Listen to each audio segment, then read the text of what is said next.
Hai Incomers, salam sehat, salam cuan, dan stay safe.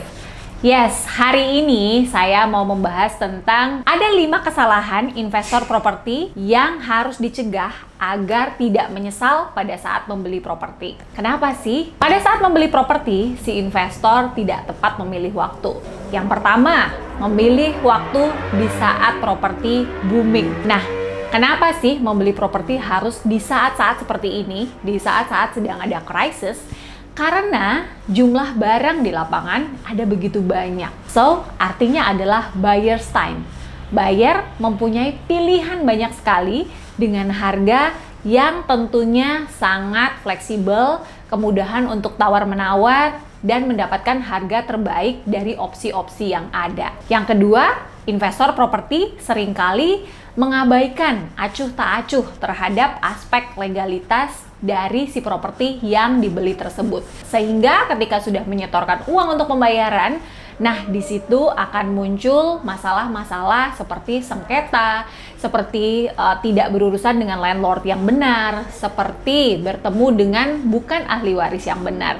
Artinya aspek legalitas ini adalah krusial sekali dan sangat utama. So, investor harus betul-betul perhatikan aspek legal tentang legalitas properti tersebut. Yang ketiga, membeli di kawasan atau di lingkungan yang tidak hidup. Nah, kalau dulu kita beli properti itu selalu lokasi. Incomers harus tahu, sekarang membeli properti itu harus dengan menggunakan asas access over location. Jadi, bagaimana sih lokasi itu kita bisa jangkau? Apakah ya secara akses itu dekat dengan tol? Apakah akses dekat dengan kendaraan umum? Apakah akses kita bisa capai dengan jarak berapa lama? Waktu tempuh berapa lama? Seperti itu. Jadi, access over location. Jangan sampai kita membeli properti yang aksesnya itu tidak mudah dijangkau. Jadi kalau sekarang Incomers melihat bahwa properti-properti yang laku adalah di kawasan TOD misalnya, dekat dengan pintu tol, dekat dengan jalan tol, kemudian juga tersedia kendaraan-kendaraan umum yang bisa diakses di seputar lokasi properti tersebut. Yang keempat, mengabaikan perawatan dari si properti tersebut. Ketika seorang investor properti memiliki properti, artinya harus ada masa perawatan, harus ada cost yang dikeluarkan. Makanya seorang investor properti harus pintar-pintar memilih jenis properti yang tidak high maintenance, yang tidak memiliki cost yang tinggi untuk memaintain si properti tersebut. Biasanya apa sih jenis propertinya yang tidak high cost, tidak high maintenance? Contohnya adalah membeli ruko. Ruko dengan mudah, dengan simple kita bisa sewakan kepada si penyewa yang membutuhkan ruko di lokasi tersebut, tentunya dengan yield yang lumayan. Begitu juga pergudangan. Pergudangan saat ini dengan sejalannya industri logistik yang sedang hype,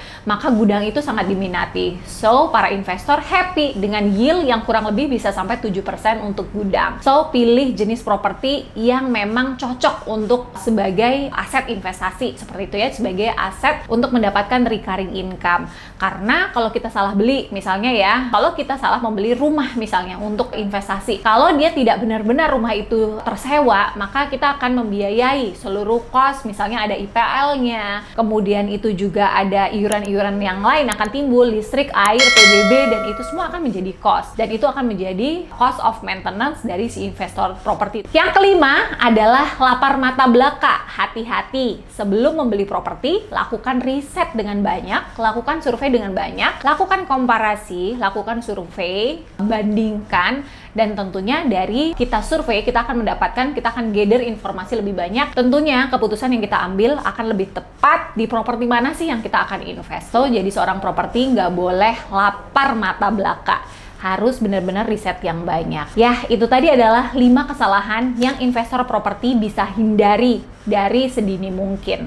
Lakukan riset dengan banyak, dengan seluas-luasnya dari berbagai platform, dari online, offline, semua harus disurvey seperti itu. Baik, Incomers, stay safe, stay cuan, dan stay smart. Like dan subscribe channel YouTube dan follow our social media. Terima kasih.